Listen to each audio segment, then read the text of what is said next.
Assalamu alaikum, bonjour. Je m'appelle Yassine Slimane et dans cette nouvelle vidéo, je partage avec vous 19 types de contenu qu'il est possible de créer si vous décidez d'adopter une logique de création de contenu. Donc, allons-y.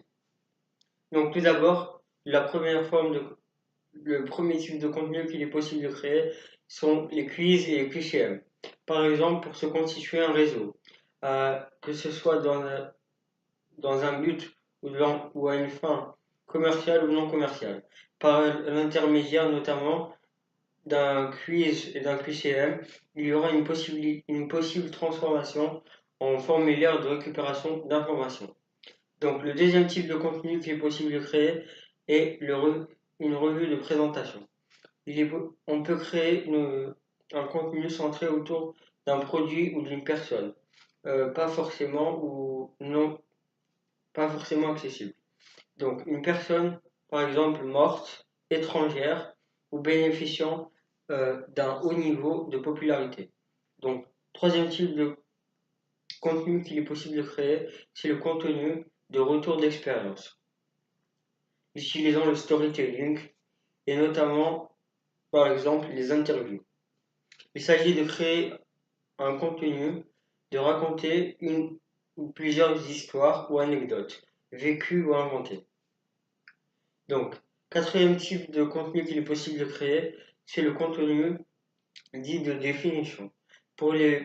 Notamment pour les personnes nouvelles et arrivant sur une chaîne YouTube, par exemple. Les définitions servent à bien expliquer les thématiques et les mots-clés qui peuvent être abordés par une chaîne YouTube. Donc, par exemple, cinquième type de contenu qu'il est possible de créer, c'est le contenu des bonnes adresses. Donc, il est possible de créer un contenu dans lequel l'on partage ces bonnes adresses en les énumérant, par exemple, ou en énumérant des restaurants, des pâtisseries ou des bons endroits euh, d'une ville ou d'un quartier. Ce qui s'avère très utile pour les voyageurs et les étrangers d'un pays ou d'une ville. Donc, le sixième type de contenu qu'il est possible de créer, c'est le contenu dit atypique.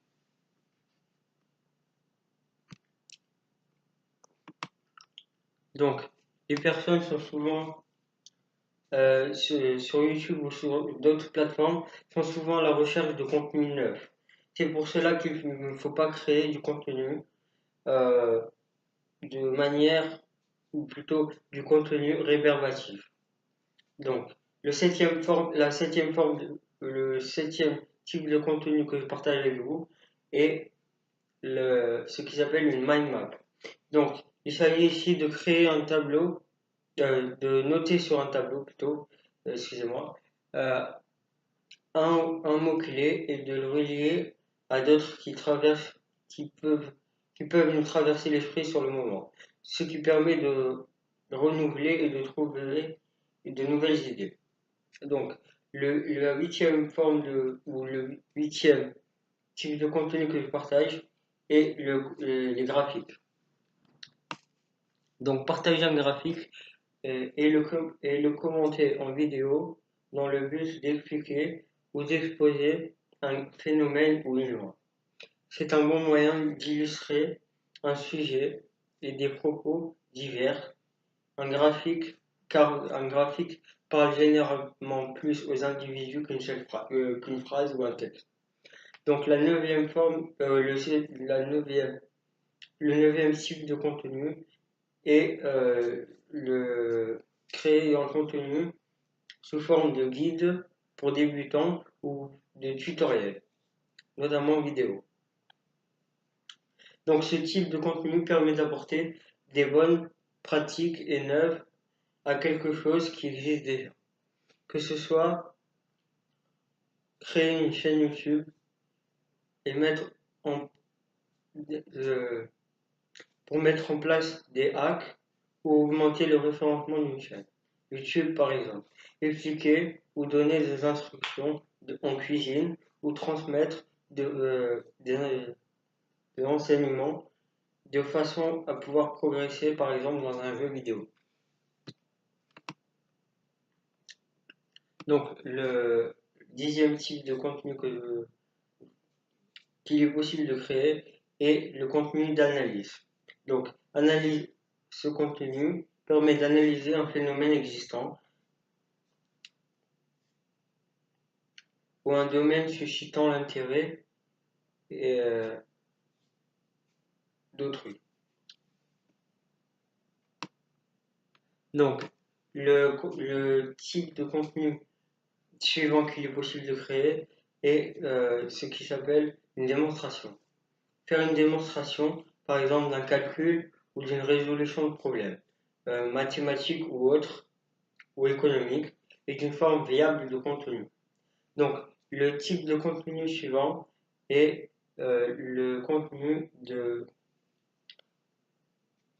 qui consiste à donner une statistique.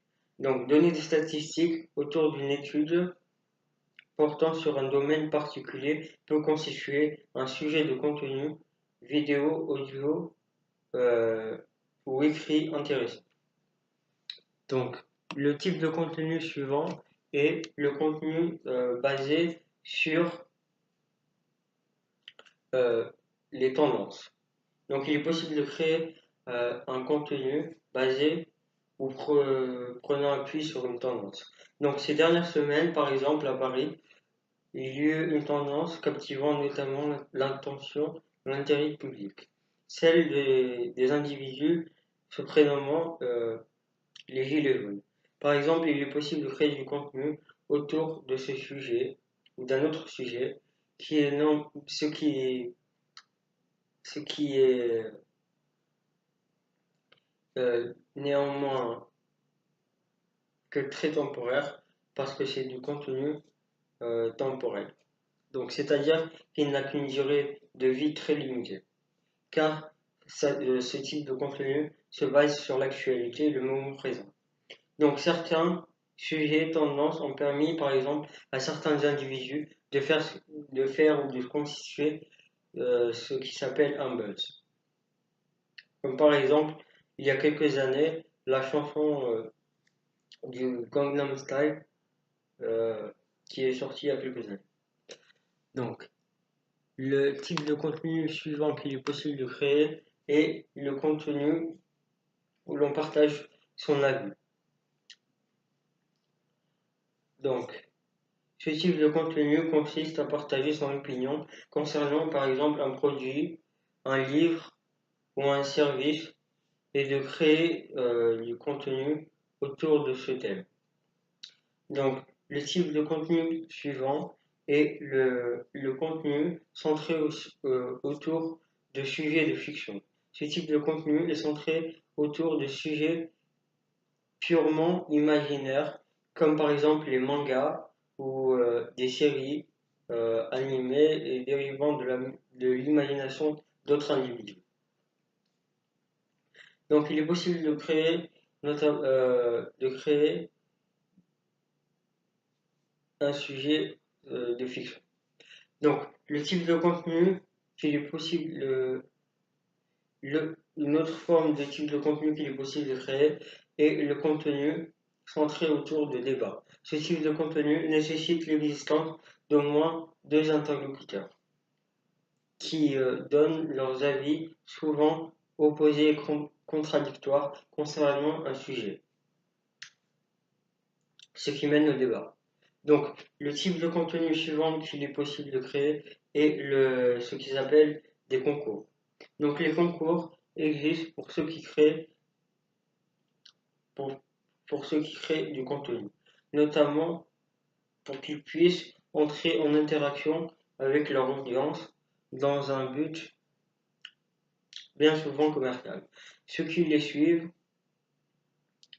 en les mettant en concurrence avec d'autres participants et en récompensant le meilleur ou plutôt le gagnant par l'obtention par exemple d'un produit offert, d'une réduction concernant un produit ou un service ou un abonnement.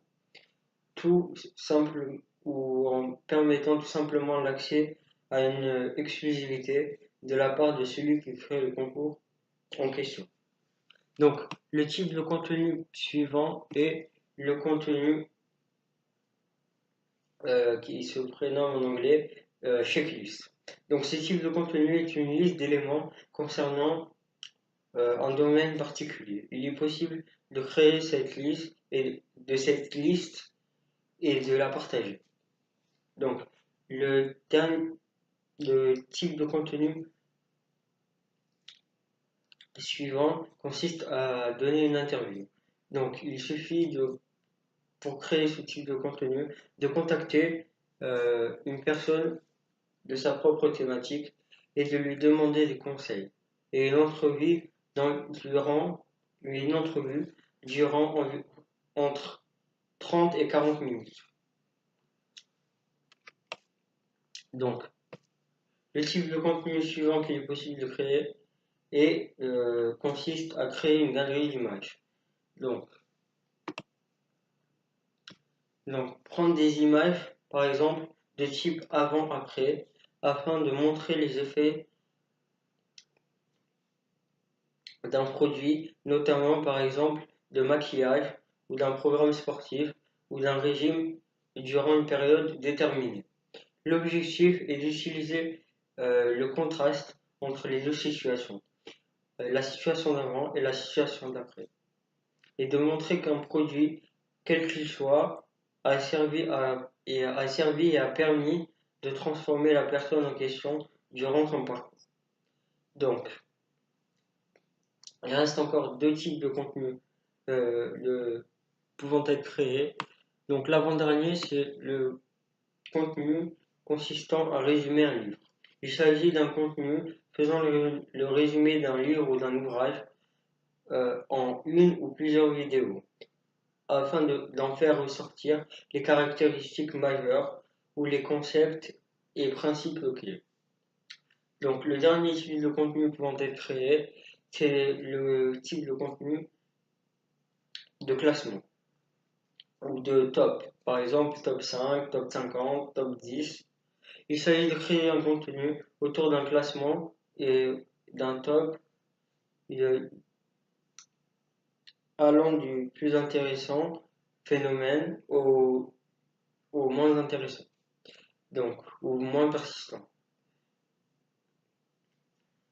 Donc ce type de contenu peut être très vaste et il peut s'appliquer à bien des domaines comme les titres de musique, de jeux vidéo et, et bien d'autres domaines.